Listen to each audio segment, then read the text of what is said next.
नमस्कार, आप सभी का स्वागत है शॉर्ट एंड स्टेनो क्लासेस में। रूल नंबर 17 कल करवाया था, उसके जो वर्ड हैं इस प्रकार से हैं। जैसे रर के लिए आपको बता दिया था कि रा को घेरा करके और ला को लर के लिए घेरा कर देंगे। जैसे हिलर, तो लर आ गया तो ही लर, ला को घेरा कर देंगे। कूलर, इसमें भी लर आ गया तो ला को घेरा, ऊ की मात्रा।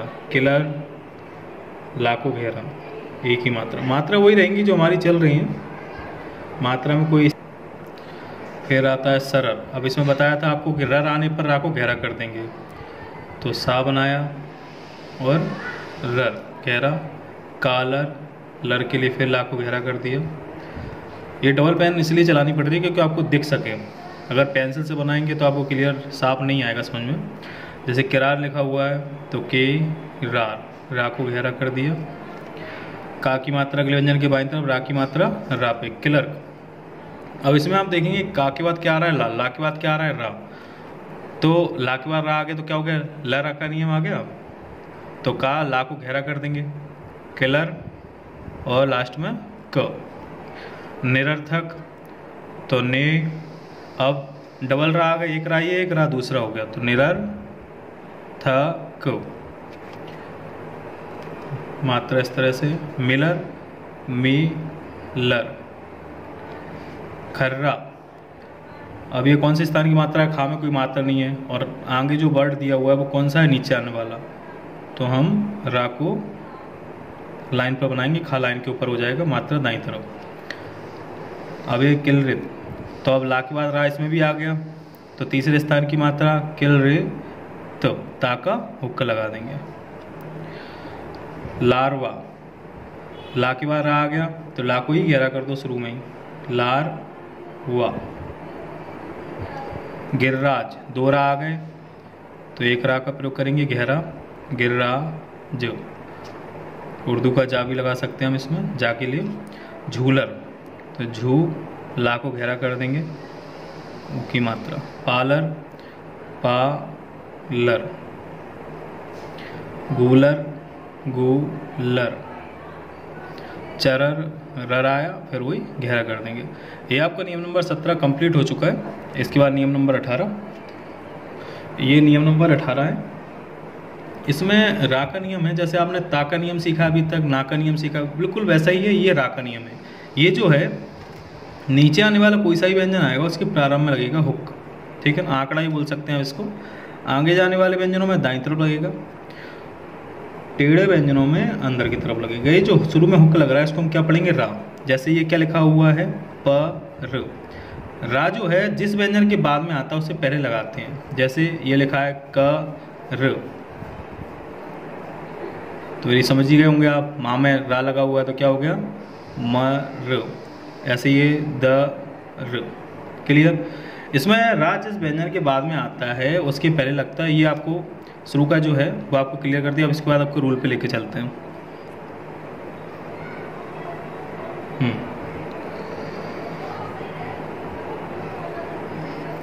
ये रा का नियम है, आप इसको लिख भी सकते हैं आसानी से। किसी व्यंजन के बाद रा आने पर, किसी व्यंजन में रा लटकन आए, रा रेफा आए, रा ऋषि वाला आए, तो हम इसमें क्या करते हैं, उस व्यंजन के बाद में आने पर उससे पहले लगा देते हैं। ये आपको ध्यान देना है। जैसे चक्र में रा जो है वो कौन सा है, लटकन वाला। धर्म में रा कौन सा है, रेफा वाला।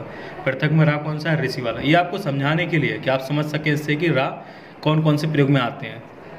जैसे आपने चक्र शब्द में रा लटकन, अगर इसके हम दूसरा उदाहरण भी ले सकते हैं। जैसे हम लिखते हैं मक्र, मक्र।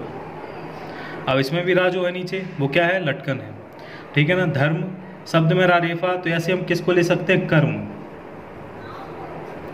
पृथक, प्रकाश। ये इसके मतलब इन्हीं के आधार पे जो ही वर्ड आता है हम उसको रा का नियम आसानी से लगा सकते हैं। अब जैसे आपके आता है रूल, जैसे आपको पहले बता दिया गया था कि नीचे आने वाले व्यंजनों में रा का हुक बाईं तरफ लगता है, आगे जाने वालों में दाईं तरफ, टेढ़े व्यंजनों में अंदर की तरफ, ऊपर जाने वाले व्यंजनों में यह हुक नहीं लगेगा। जैसे पर लिखा हुआ है तो पा के बाद में रा आ रहा है उससे पहले लगा देंगे पर। आगे जाने वालों में दाईं तरफ कर, टेढ़े व्यंजनों में अंदर की तरफ। ऊपर जाने वाले व्यंजनों में आपको बता दिया हुक नहीं लगता, तो या र। ये हो गया वैसे इसमें आपको एक चीज़ और देखना है, जैसे प्रकाश जो लिखा हुआ है, प्रकाश हिंदी में इस तरह से नहीं लिखते, ज़्यादातर लोग इस तरह से लिखते हैं। प्रकाश लिखने का तरीका जो है हमारा, ये इस तरह से रहता है, ये आपको विशेष ध्यान देना है। इसके बाद जो नेक्स्ट चैप्टर है वो आपको बताते हैं। इसमें जो मात्रा आएगी, मात्रा दाईं तरफ ही लगेगी। जैसे लिखा है प्रेम, तो पा में रा आ गया, ये आप समझ गए, पा में रा आ गया। अब लास्ट में क्या आ गया, माँ। अब इसमें आप देख रहे होंगे कि मात्रा कौन से स्थान की है, दूसरे स्थान की।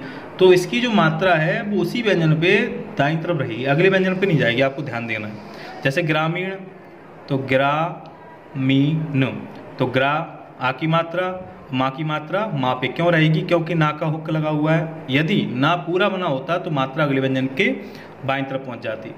ये लिखा हुआ है रचना, यदि प्रारंभ में रा है तो रा के करते हम पूरा लिखते हैं, इसमें हुक नहीं लग सकता, क्योंकि रा उसके जिसके बाद में आता है उससे पहले लग सकता है। जैसे ऊर्जा और जा। अब ये आ गया मूल व्यंजन। मूल व्यंजन आप जैसे कि शुरू में जो वर्ड आता है उसको हम क्या बोलते हैं, मूल व्यंजन।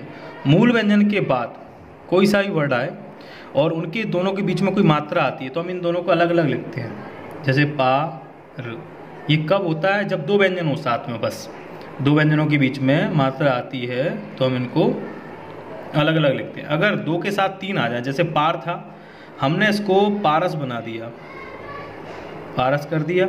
अब अभी तक तो पार था, अब सा और जुड़ गया, अब तीन व्यंजन हो गए, तो इसमें हम रा आसानी से जोड़ सकते हैं, पारस, मात्रा भी आसानी से लग सकती है।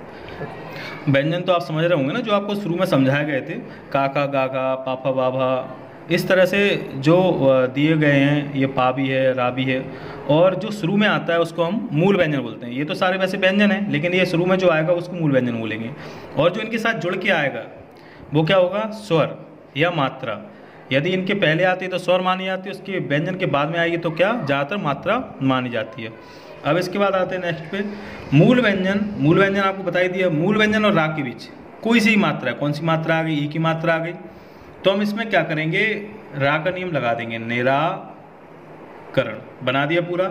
लेकिन हम मूल व्यंजन और रा के बीच की मात्रा नहीं लगाएंगे, ना तो ई की मात्रा लगाना है ना आ की मात्रा लगाना है। मूल व्यंजन और रा के बीच में आने पर इस कंडीशन में हम इनकी मात्रा नहीं लगाएंगे। अगर आगे कोई मात्रा आती, अगर मानो इसमें लिख देते हम निराकरणी, निराकरणी, तो निरा तो हमारा वही हो गया, अब कर, अब ना पे मात्रा आ गई तो ना ये हो गया। अब इसकी मात्रा हम लगा सकते हैं, लेकिन मूल व्यंजन और रा के बीच की मात्रा आपको नहीं लगानी।